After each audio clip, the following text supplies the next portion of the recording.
días, para mí es un placer, un gusto poder compartir este espacio con ustedes. Le agradezco a Jaime Arteaga por su invitación, Jaime Arteaga y Asociados, y también a todos los organizadores de este evento. Vamos a buscar que estos minutos sean un espacio de compartirles reflexiones, de ojalá que de esta charla les queden muchas preguntas.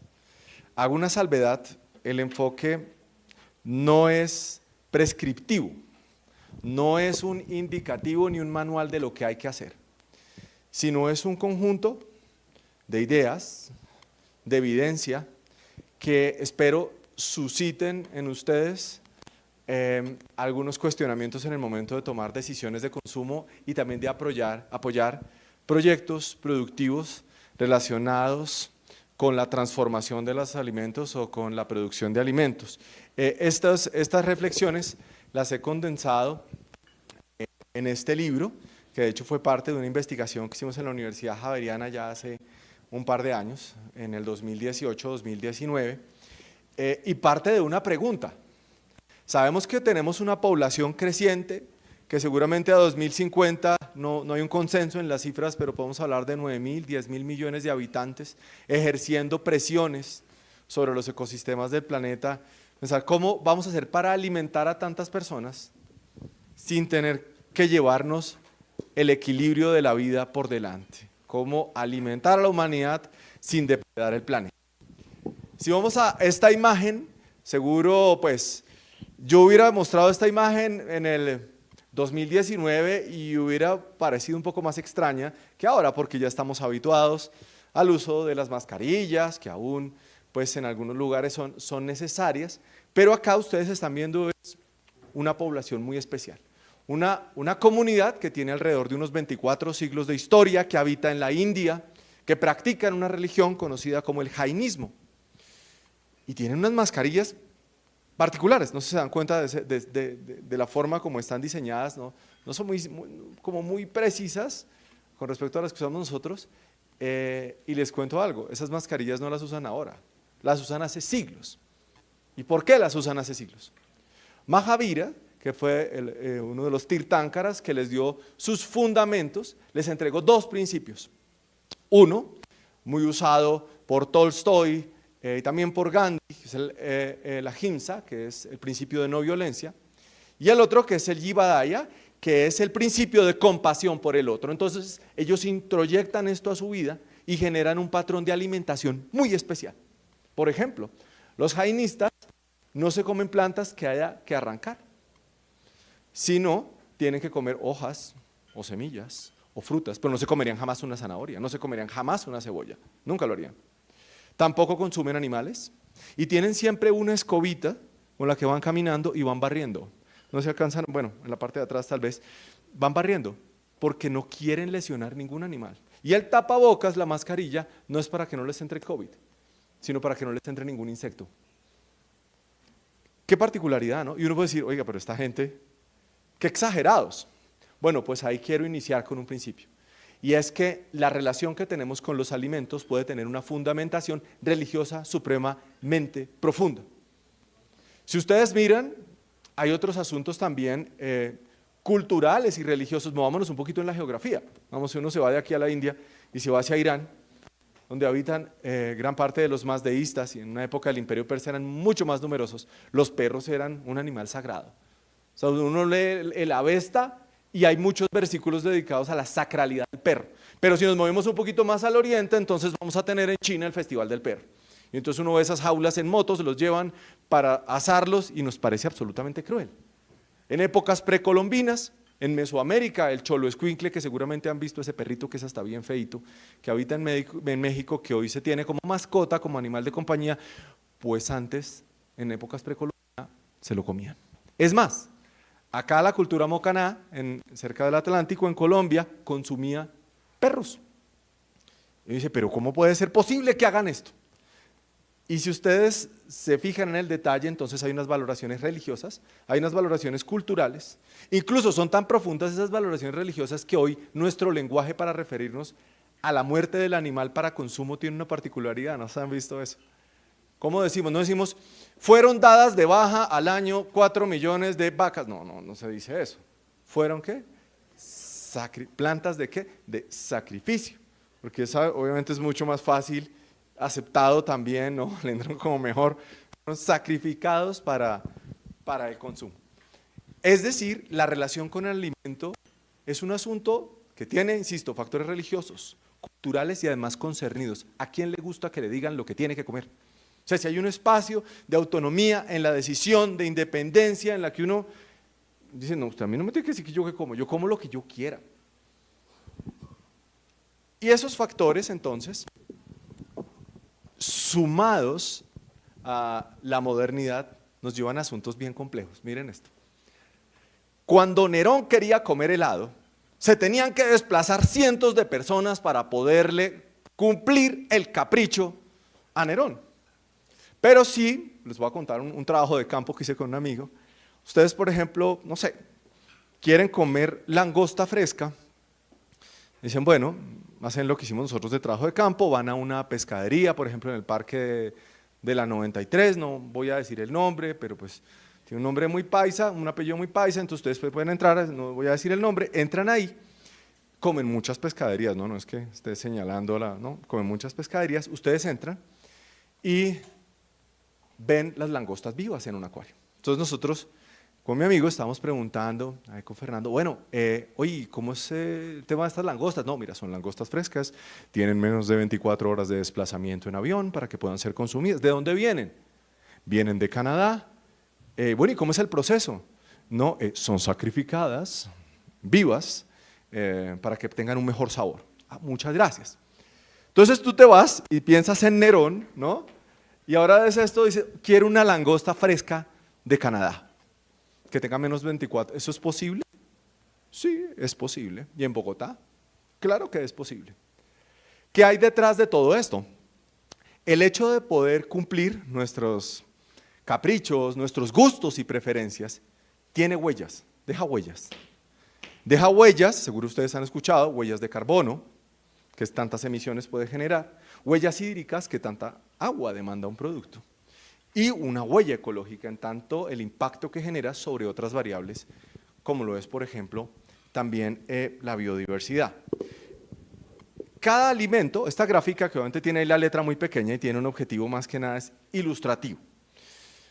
Cada tipo de alimento que consumimos produce diferentes emisiones de CO2 equivalente. ¿Qué quiere decir eso?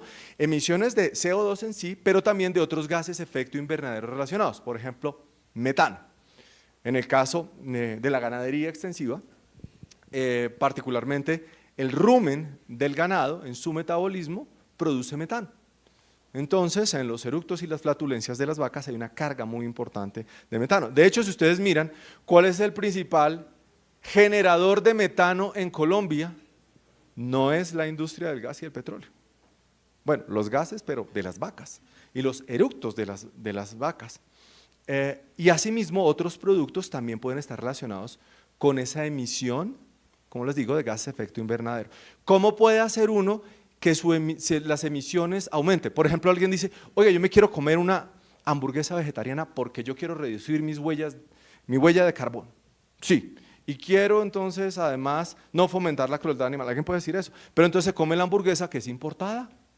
Y entonces resulta que esa hamburguesa viene congelada desde Estados Unidos, ¿no? Entonces, ¿dónde está la reducción del impacto? De pronto hasta puede tener menos impacto comerse la hamburguesa de carne de res de acá. Usualmente eso pasa es porque no vemos la huella que hay detrás. Entonces, como ustedes están evidentemente en el mundo de la inversión, hay un parámetro que les voy dando cuando van pensando en este tipo de inversiones. Locales, porque la localidad reduce la demanda energética en términos del transporte que necesitan las cadenas productivas, en términos energéticos de lo que yo necesito para moverlo de un lado a otro, y en términos también de cadenas de frío. ¿Y qué problema tenemos en Colombia? Usualmente cuando se habla, por ejemplo, de emisiones de gases de efecto invernadero, ¿en qué se concentran los esfuerzos? Se habla principalmente ¿de qué? De gas y petróleo, ¿verdad? Los fósiles, que son un problema global, sí, pero Colombia tiene sus rasgos, sus acentos. 31% de las emisiones de Colombia están enfocadas, centradas en deforestación, 14.8% en ganadería extensiva. Y eso hace que la intensidad de emisiones de la carne de res que tenemos en Colombia sea altísima, muy alta. Entonces hay que volverse enemigos de la ganadería. No, para nada. Lo que hay que hacer es buscar que la ganadería transite hacia prácticas mucho más sostenibles. ¿Cuáles? Ganadería regenerativa y otro que no sé si ustedes han escuchado, que son los sistemas silvopastoriles. ¿Eso qué es? Por un lado, reducirle el espacio de habitabilidad al ganado. En este momento en Colombia, imagínense este lujo. Una unidad de gran ganado o cabeza de ganado se da el lujo de vivir en un área de 0.6 a 0.7 hectáreas. No, perdón, hay 0.6 a 0.7, perdón, unidades de gran ganado por hectárea. O sea, una vaca tiene más de una hectárea para vivir. Es impresionante, ¿verdad? ¿Y eso qué hace? Pues que tengamos un uso muy ineficiente del suelo y hayamos cometido un error, y es que usemos el suelo para lo que no corresponde a su vocación. En la gráfica que ustedes están viendo pueden ver este dato que es muy interesante. ¿Cuánto cultiva Colombia al año? Pero en el mejor de los escenarios, 5 a 7 millones de hectáreas. ¿Cuánto tenemos de vocación agrícola en Colombia? 22 millones de hectáreas. ¿Cuánto tenemos de vocación ganadera? Ahí lo están viendo, un poquito más de 15 millones de hectáreas. ¿Pero cuánto usamos para ganadería? Más de 38 millones de hectáreas. Entonces hay una asimetría. Si usáramos mejor el suelo para ganadería y para cultivos, pues usaríamos mejor el suelo y reduciríamos las emisiones relacionadas con el agro. ¿Sí vamos? Entonces hay maneras mucho más sostenibles de producir a como lo estamos haciendo en este momento. Y lo otro que quiero dejarles claro es que entre más pasos tiene una cadena productiva de alimentos, más ineficiente se vuelve, más desaprovecha energía y nos genera mayor impacto ambiental. Si ustedes piensan en la soya, no sé si ustedes tenían esta dimensión clara, la inmensa mayoría de la soya, miren acá está el porcentaje, 77% de la soja que se produce en el mundo es para alimentar animales, no para alimentar a los seres humanos. Y cuando ustedes miran en el consumo humano, ¿en dónde está el principal foco de producción? En el aceite. No en el alimento que potencialmente tiene un alto valor nutricional de la soja, que es la proteína. Entonces ahí les doy un dato. Hay un alimento que tiene un menor impacto ambiental que las proteínas animales, la proteína de soja, y en Colombia se consigue a un muy buen precio. Y no es el tofu, de una vez le digo. Bueno, voy a decir la marca porque, no mentiras, no puedo decir la marca, pero es una proteína de soja que se parece a la carne, pero no se llama carne, sino se llama carne, pero también se comercializa como proteína de soja, ¿sí? Como proteína seca de soja, y eso es increíble. ¿Saben de dónde sale esa proteína? Del proceso de producción del aceite, ese es el residuo. Entonces por eso es tan económico, tiene un altísimo valor nutricional. Bien, entonces ahí voy dejando un asunto. Relación cultural, religiosa, personal con los alimentos, uso de suelo, huella de carbono, estrategias para mejorarlas, pero ahora quiero que nos movamos del suelo al agua. Del suelo al océano, vámonos para el océano. Yo quiero pedirles un favor, respiren por favor 2 veces, una, y ahora la otra. Quiero que ojalá recuerden algo, una de esas 2 inhalaciones se la debemos al océano. Usualmente hay una construcción metafórica erradísima, y es decir, ¿dónde está la fábrica del oxígeno del planeta? ¿Dónde se dice que está? Correcto. Eso es absolutamente impreciso. La mayoría del oxígeno que respiramos está en el aire, se produce en el océano. Al año entre el 50 y el 70% de la producción del oxígeno está en el océano. Y es gracias a esas criaturas que estamos viendo enfrente, que son los clorococos, y hay otros que son las diatomeas, que en su metabolismo liberan oxígeno, y allá está la fábrica del océano. Ergo, si lesionamos el océano, estamos destruyendo la fábrica de oxígeno del mundo. ¿La Amazonia ayuda? Sí. ¿Los bosques tropicales en general? Claro que sí. Pero es que ellos también capturan, ¿no? En la noche. Estos microorganismos no, todo el tiempo están produciendo.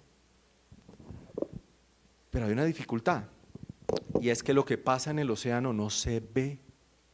El océano solo es noticia cuando de pronto, no sé, está el sumergible que se fue a tal… Ahí sí todo el mundo mira el océano. Uy, ¿qué pasó? Muestre a ver. Eso genera noticia, pero usualmente lo que pasa en el océano, eso es como Las Vegas, ¿no? Lo que pasa en Las Vegas se queda en Las Vegas, pues en el océano es algo similar. Lo que pasa en el océano, ni mire por allá. Y en aguas internacionales, menos. Y cuando uno no ve, pues no, como pareciera como que no hay dolor.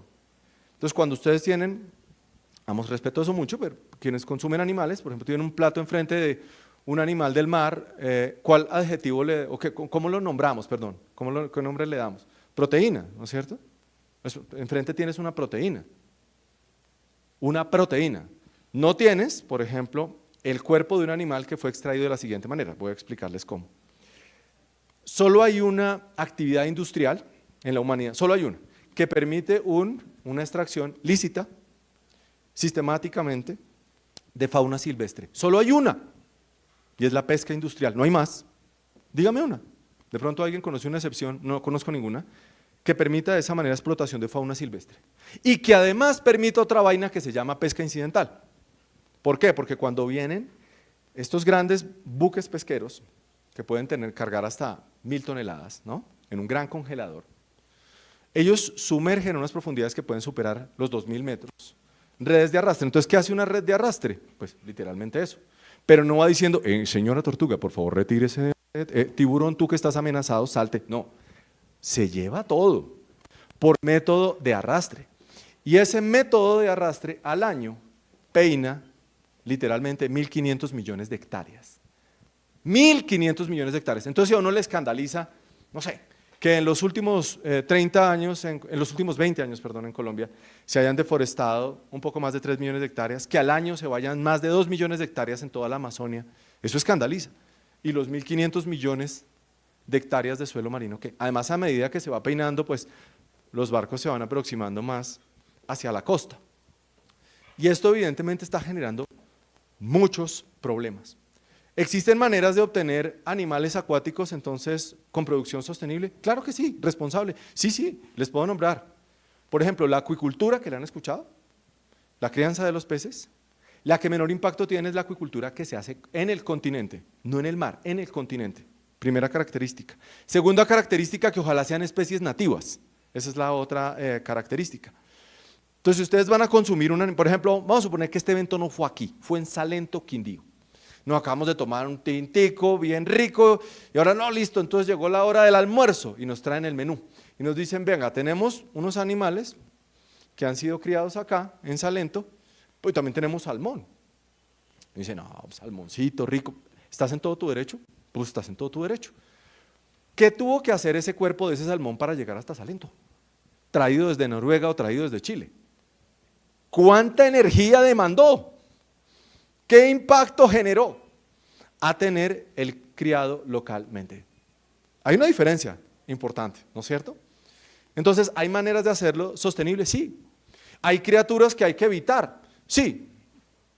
Por ejemplo, hay una que la humanidad no ha encontrado la manera de extraerlo de manera sostenible. Y es, yo creo que de los animales más inteligentes que existen en el planeta, y es el pulpo. Más del 96% de las capturas de pulpos, que además la mayoría son artesanales, son de manera insostenible. Solamente el 4% se hace de manera sostenible o en búsqueda de que sea sostenible. O sea, de cada 100 pulpos que ustedes se comen en la vida, la posibilidad es que 96 hayan sido capturados de manera irresponsable. Y esto que les acabo de decir no es un dato que se me ocurrió, sino es un estudio que hizo la FAO, publicado en 2022. Ahora, nuestra manera de consumir a lo Nerón, ¿no? Vuelvo con el ejemplo del helado, ha generado desajustes. Y nuestra manera también de observar la naturaleza. Miren este desajuste tan interesante que hemos ido creando en el océano. Este animal que tienen enfrente, que usualmente habita en el Índico, llegó al Caribe y está generando unos problemas impresionantes. Las teorías de cómo llegó al Caribe es que muy posiblemente acuaristas en la Florida pues vieron este animal, el pez león, y dijeron, oiga, este animal es espectacular. Y además que en las peceras puede llegar a vivir hasta 20 años. En ambientes abiertos puede llegar a vivir de 10 a 15 años. Puede moverse entre los 30 centímetros y los 300 metros. ¿Qué tal la habilidad del tipo? Y lo otro que hace es que dentro de su menú tiene manjares ahí, 70, más o menos 70 especies de alevinos. Su predador natural es el mero. ¿Quedó claro entonces el escenario de este señor? Bueno, este señor, cuando han llegado, la teoría nos dice que cuando han llegado los huracanes a la Florida y han roto acuarios, fueron liberados, han sido liberados peces león al Caribe.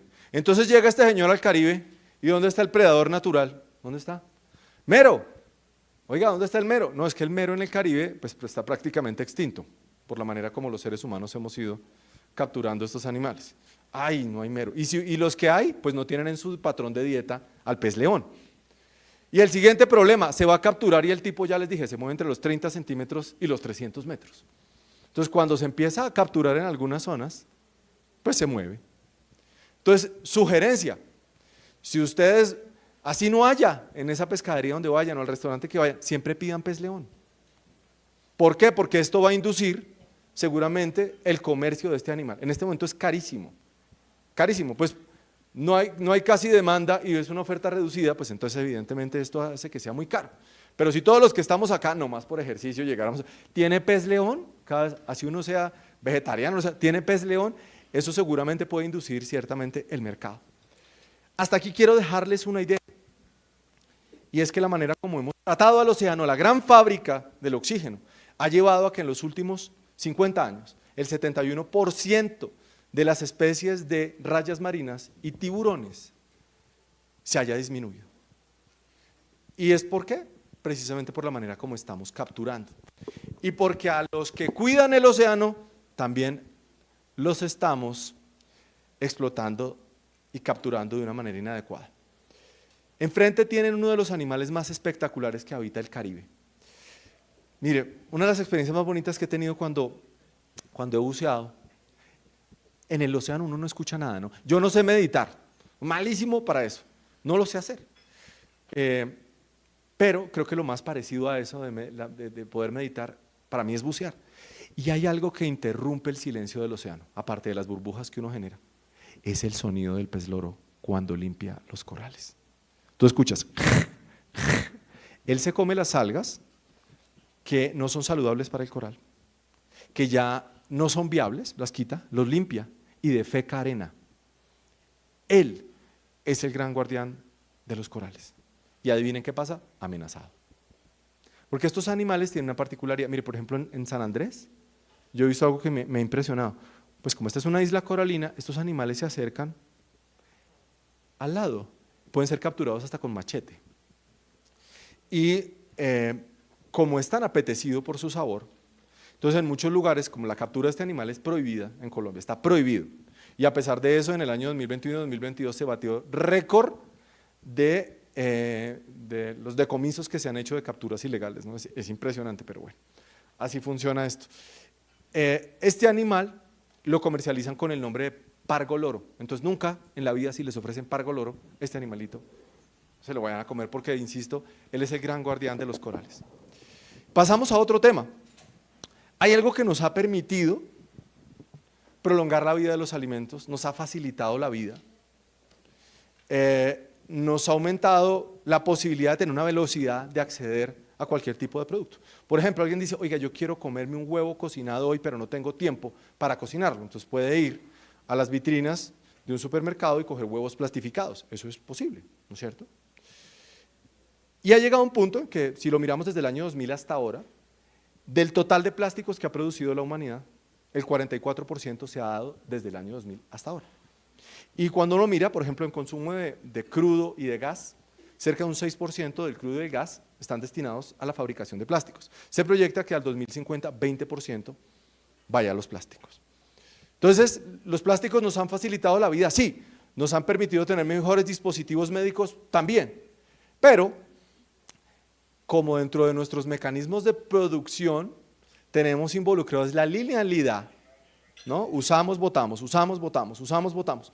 Le hemos ido arrojando al planeta no solamente plástico, sino ojo al dato que les voy a dar. Los seres humanos hemos involucrado en el planeta 350.000 nuevos productos que no existían. 350.000. Los plásticos, pues sí, ocupan ahí varios números de esos, pues son 350.000 nuevos, que el planeta no sabe qué hacer con eso, no tiene cómo involucrarlo en sus cadenas metabólicas, entonces el plástico empieza a viajar por todo lado, ¿no? Es seguramente, bueno, quienes son de mi generación recordarán la canción de los toreros muertos de Mi Agüita Amarilla, de cómo viaja el agüita amarilla. Lo mismo pasa con el plástico, viaja y llega al mar y juega con los pececillos y los calamares, exactamente eso. Y después, ¿te acuerdas cuando sale esa parte dice que tú te lo comes y vuelve otra vez? Lo mismo pasa con el plástico. Entonces llegamos a un punto ya que es preocupante. Año 2021 llega una nueva palabra para la medicina, la plasticenta. Y es que por primera vez en la historia de la humanidad se documentaron microplásticos en la placenta humana. Y a principios de este año se documentó por primera vez plásticos en la sangre humana. ¿Qué hay que hacer con esto? Pensar en que necesitamos, primero, un uso mucho más responsable de los plásticos, ¿sí? O sea, los plásticos nos pueden ayudar, pero la manera como los usamos innecesariamente, la manera como los disponemos inadecuadamente, nos lleva a problemas. Dato también clave para que tengan presente. Hay solo unos plásticos que se pueden reciclar. Ustedes miran, debajo, eso debería ser obligatorio, no lo es. Hay un triangulito, no sé si lo han visto en las botellas, en los empaques, que va del 1 al 7. Los plásticos que son técnicamente reciclables, y en Colombia, 1, 2 y 5, nada más. 1, 2 y 5, el resto no se pueden reciclar. El 7, que son los multilaminados, se pueden involucrar en procesos de recuperación, en fin, pero no se pueden reciclar técnicamente. Hay otros lugares donde sí, por ejemplo el que acá en Colombia conocemos como Icopor, polietileneno expandido, cuando no está asociado a alimentos, en otros países del mundo sí se puede reciclar, pero acá no. Eso quiere decir que no es solamente que uno sepa que existe la tecnología para reciclarlo en alguna parte, sino que donde uno esté la tecnología. Si tú vas a La Guajira, o te vas para el Pacífico, o a tantos lugares de Colombia, y dices, pero es que este plástico es reciclable. ¿Sí? ¿Y dónde lo van a reciclar? Cuéntame dónde lo van a reciclar. Entonces también depende de la ubicación geográfica. Entonces, recomendación, si ustedes están en alguno de estos lugares y tienen plástico, lo más responsable que uno puede hacer es ¿qué? Pues traerlos o movilizarlos a un lugar donde se puedan reciclar y puedan tener finalmente ese cierre de ciclo. Otro asunto complejo, ahora vamos a entrar a la parte de soluciones, ¿no? Porque llevo hablándoles todo el tiempo de problemas, pero también he ido dándoles algunos tips, ¿no? Es la homogeneidad de la dieta y de la globalización de la dieta. Todo el mundo quiere comer lo mismo todos los días. El desayuno, miren nomás cómo se llaman los desayunos en los hoteles. Continental, americano, ¿verdad? ¿Cuántas personas hoy en la mañana en el planeta tomaron jugo de naranja? ¿Cuántas personas quieren comer lo mismo todos los días?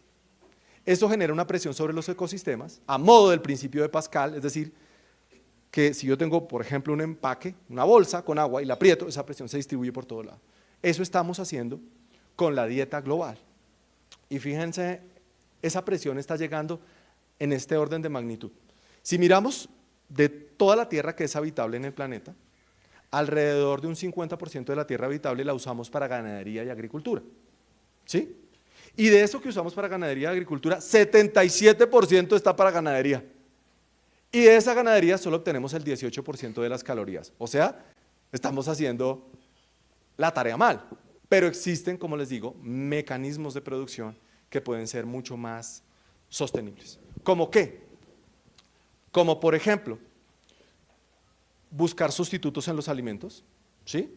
Ya les dije, ¿sustitutos de qué? De importados por nacionales. Esa es una manera. Sustitutos de, por ejemplo, derivados cárnicos por otro tipo de animales. Yo sé que algunos me van a hacer caras raras, pero les advierto, en el mundo se consumen más de 2.000 especies de insectos. Lo que pasa es que en Colombia pues solo se ha masificado el consumo de la hormiga culona, mano, pero de resto no mucho. Y tal vez el mojojoy, que lo han escuchado en la Amazonia, ¿no? Pero no conocemos el resto. Y tiene un altísimo valor nutricional. En cambio, si vas a México o muchos otros países, la harina de grillo es un alimento muy popular. Acá entonces les dejo el siguiente asunto. ¿Qué principios claves entonces uno puede tener para que su nutrición sea sostenible y para que los proyectos productivos en los cuales ustedes vayan a invertir apuesten a eso? Que tengan los siguientes elementos. Piensen en la lactancia materna. Esa es la mejor analogía. Denominémosla como la economía de la teta. El envase reutilizable N veces, incluso puede cumplir otro tipo de funciones. Segundo, proximidad entre el consumidor y el productor. Tercero, fíjense esto, la temperatura a la que sale la leche materna no necesita cadenas de frío, no necesita. Algo que normalmente hago una lateralidad, hacemos los consumidores, es que por ejemplo, lo que no tiene cadena de frío, se la ponemos, ¿no? Normalmente los huevos, ¿cómo están expuestos en los supermercados? Y lo primero que hace la gente, mucha gente cuando llega a la casa, es meterlos en la nevera. Muchas cosas que están por fuera de los congeladores, entonces, ¡pum!, no sé, a la nevera. Bueno, ahí va el otro elemento. Siguiente elemento, un alto valor nutricional. Un alto valor nutricional. Eso es otro elemento clave en la sostenibilidad. Y otro punto determinante es un beneficio para el productor y el consumidor. Eso es esencialmente justicia ambiental. Y con esos elementos que les menciono de la economía de la teta, uno puede tener un parámetro de sostenibilidad, insisto, en temas de nutrición, tanto para apoyar los proyectos como para las decisiones de consumo. Cierro con lo siguiente. Es imposible hablar de alimentación y no tocar un asunto. Y es que hoy, mientras tenemos esta conversación, hay más de 735 millones de personas en el mundo que se acuestan con hambre. El hambre es una forma de violencia. El hambre es un problema de la ética del siglo XXI. Y cuando pensamos en sostenibilidad, uno de los objetivos también tiene que ser ese, pensar en cómo erradicar el hambre. Y la manera como la humanidad está produciendo en estos momentos es completamente desacertada. Así, a 2050 se logre duplicar la producción de alimentos, según las Naciones Unidas, no sería posible erradicar el hambre, porque no solo es producirla, sino distribuirla. Cierro con una frase. Esta frase no es mía, es de Ernst Jung, que está en un ensayo que se llama Sobre el dolor. Él dice, dime cuál es tu relación con el dolor y te diré quién eres. Yo soy un poco atrevido y quisiera reformularla y planteárselas a ustedes en su vida. Y es más, dime cuál es tu relación con el dolor del otro y te diré quién eres. Y esa otra edad es la vida de millones de criaturas, es el dolor en general del planeta y también el sufrimiento de otros seres humanos. Por tanto, pensar en cómo alimentar la humanidad sin depredar el planeta debe ser una pregunta que constantemente atraviese nuestras vidas para mejorar nuestro diálogo con este fantástico espacio que tenemos para vivir. Muchas gracias por haberme escuchado.